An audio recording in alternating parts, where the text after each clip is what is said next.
Learn how to make your own tea bags. They're great to use for your own homemade tea blends or to give as a gift. Let me show you how.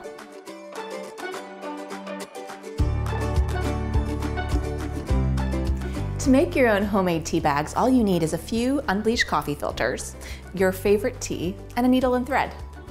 One of my favorite teas is chamomile, so that's what I'll be using.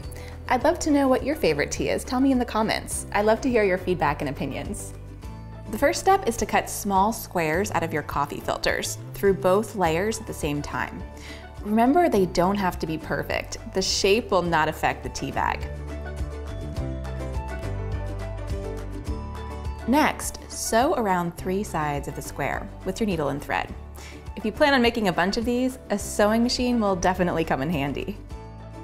Finally, fill each tea bag with your chosen tea, typically 1 to 2 teaspoons per bag. Then fold over the top and sew or staple shut. You'll want to be sure to leave extra thread at the end to help with retrieving your bag from your brew.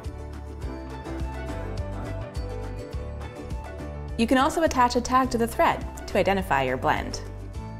And there you have it, your own homemade tea bags. Want more videos like this? Be sure to like this video and subscribe to my channel.